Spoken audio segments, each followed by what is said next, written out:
Hi, I'm Dr. Ellen Hendrickson, and this is episode 10 of The Savvy Psychologist. I'll help you meet life's challenges with evidence-based research, a sympathetic ear, and zero judgment. We'll use the best of psychology to help you be happy, relaxed, and most importantly, yourself. If chocolate calls you from the cupboard, or there's a tractor beam emanating from your cookie jar, this week's show is for you. I'll give you 4 tips to prevent cravings and 7 tips to deal with them once they've got you in their sights. A craving is defined as a powerful desire.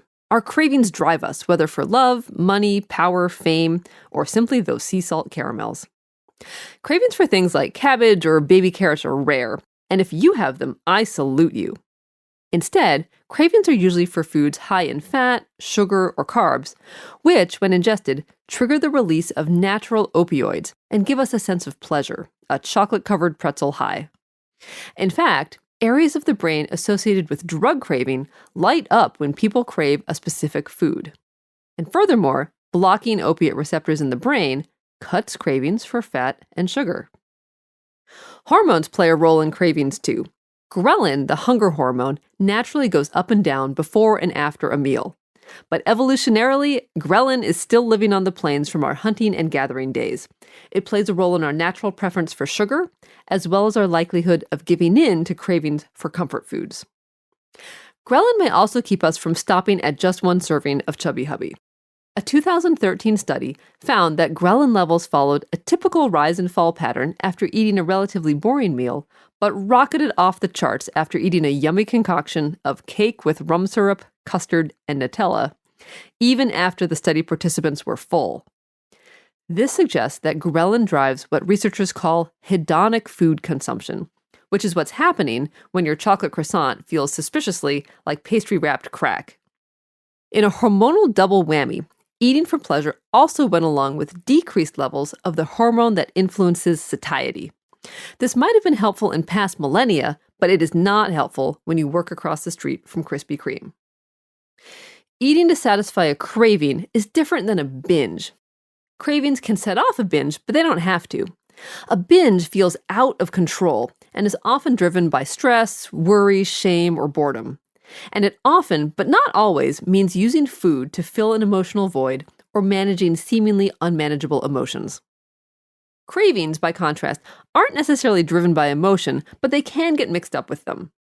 Craving for a specific food often goes hand in hand with other feelings, and knowing what you're dealing with is the first step to prevention.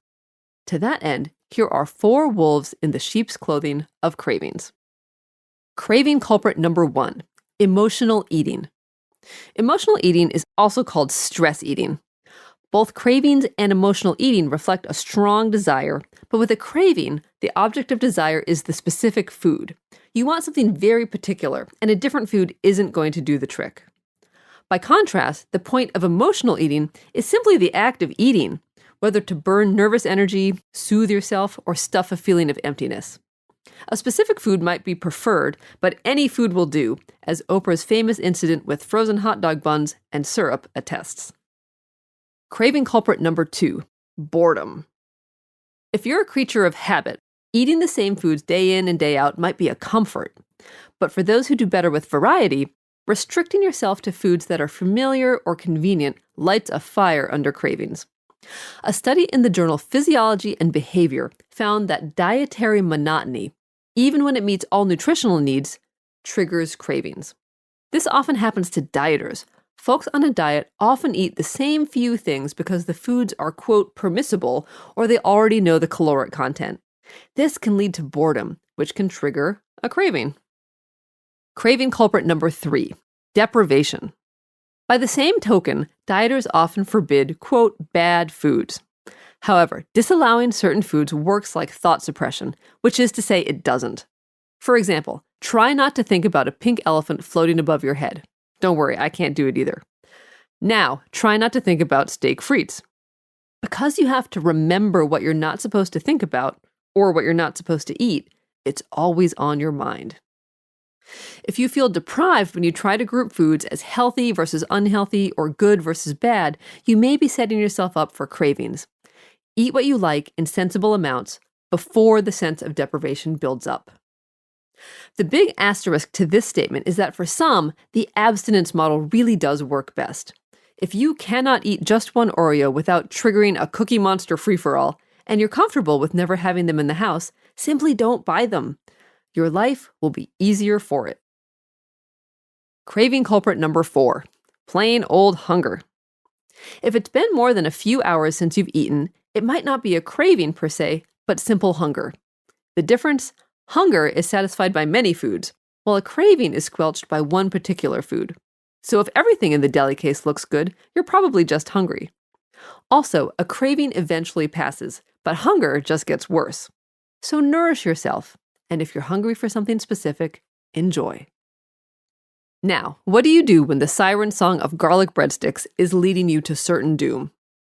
Here are 7 tips to navigate the waters. Tip number 1. Remember, a craving is not an emergency. Rather than getting swept up in the urgency of, I need it now, let the craving perch on your shoulder and carry it around for a while. Like a storm, cravings fizzle and pass. Welcome it as a temporary visitor rather than fighting it like an enemy. Tip number 2, lean in. To resist the craving, use a counterintuitive tool and lean into the craving. Your body may need acknowledgement and attention, not Fritos. So breathe. Calmly notice and describe the craving in undramatic terms. You may uncover some other need under the craving, or you may not, but it's the tuning in that will tell you. Tip number 3, delay. Some cravings are like a firecracker, a quick pop and they dissolve. But others are a slow burn. They smolder on for hours and days if not fulfilled. To deal with the firecracker variety, tell yourself you can have those salt and vinegar potato chips in half an hour. Fast forward to your target time, and you may have forgotten about them. If you still want them, maybe you've got the slow burn. Into the shopping cart they go, but do the following. Tip number 4, ladies, talk it out. Gentlemen, keep it to yourself. A 2008 study found that when women tried to suppress their thoughts about chocolate, they actually ended up eating 50% more than those who were encouraged to think and talk about it. For men, however, the response was different. Those who thought and talked about the chocolate ended up eating more than those who suppressed. Tip number 5, don't try to substitute. If I want a cookie but eat a carrot, I am guaranteed to end up eating a carrot and, a few minutes later, a cookie. Or 4. I'm willing to bet you're similar. If you're craving something, don't try to fool yourself. Your body and taste buds are smart, and they will get mad if you try to trick them. Tip number 6, create a mini ritual for your favorite foods. Engaging in ritual around food makes it more enjoyable. Lighting candles, singing happy birthday, and making a wish really does make the cake taste better. But it works on a smaller scale too. In a 2013 study from the University of Minnesota, something as small as opening a chocolate bar in a specific way made the participants savor the chocolate longer, rate it more highly, and pay more for it. So do the same and create a ritual around foods you crave to maximize your enjoyment. You don't have to do an elaborate donut dance. It could be as simple as always breaking the donut in half before you eat it. Tip number 7, savor it. When you finally get your hands on that kettle corn, really taste it. Eat it slowly.